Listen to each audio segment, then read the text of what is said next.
My dear friends, this particular Sunday liturgy feels like it's a vigil mass for our 4th of July celebration.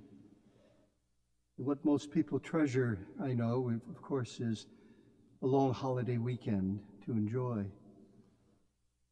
A lot of families will gather for picnics or perhaps other summer activities.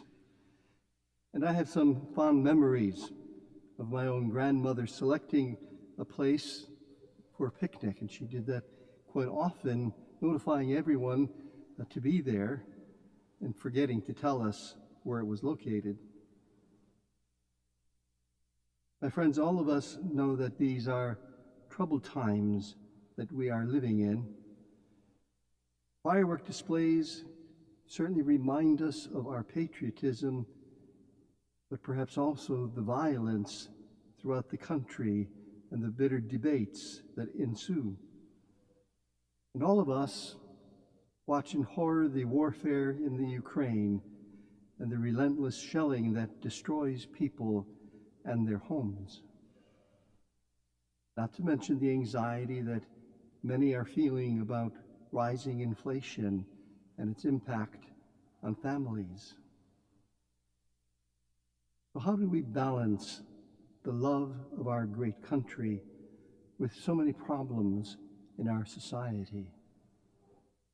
That's the question I posed myself when reflecting on the scriptures for this Sunday liturgy. The scriptures never really present us with any kind of Pollyannish or sentimental thoughts. The long history of Israel in the Old Testament was always a mix of beauty and suffering.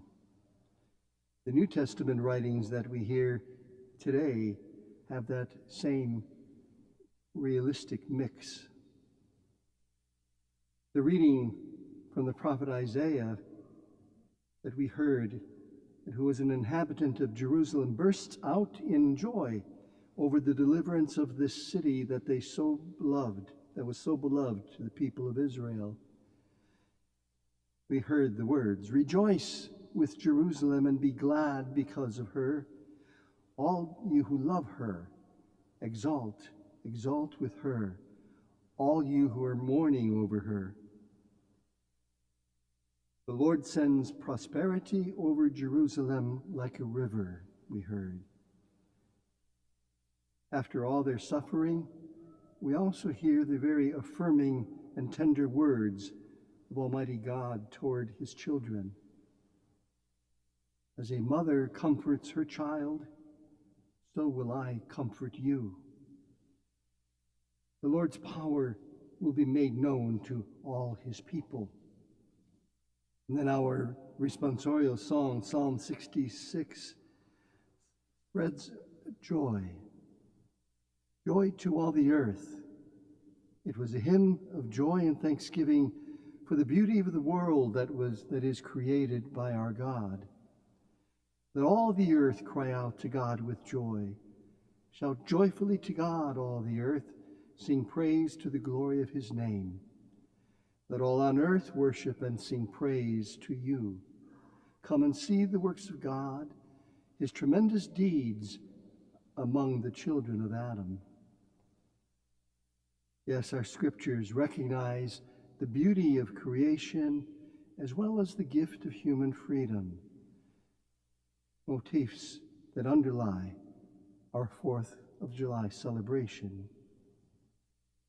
Who can doubt that we are blessed with beauty from sea to shining sea? But appreciation for God's gifts should not blind us to our failings and the threats that face us. The readings from Paul's letter to the Galatians holds both sets of those realities together. Aware of the reality of Jesus' crucifixion is a sign of humanity's cruelty, but turned by Jesus into an act of love, overcoming even the power of death. Because of Christ's sacrifice for us, we are, as Paul says, a new creation. The beauty and the freedom that we enjoy are indeed a gift from God to us all. And the gospel certainly has the very last word, the gospel from Luke.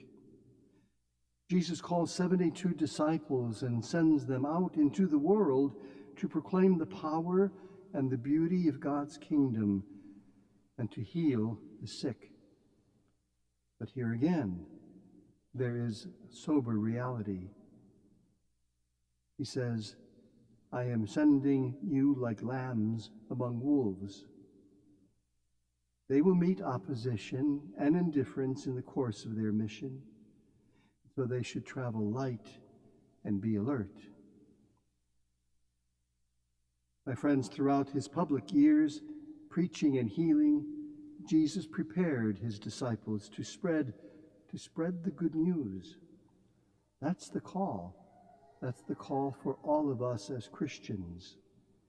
We have no right to hold on to our faith without sharing it with others. While we may not be chosen to be missionaries like Paul was, we all have opportunities every day to show the light of Christ to those around us in word and in action, and always with love. So here is the biblical warrant for our July 4th celebration.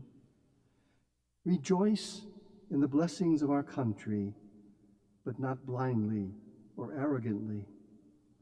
The anthem that will be sung so many times during this weekend catches, I think, that biblical mood.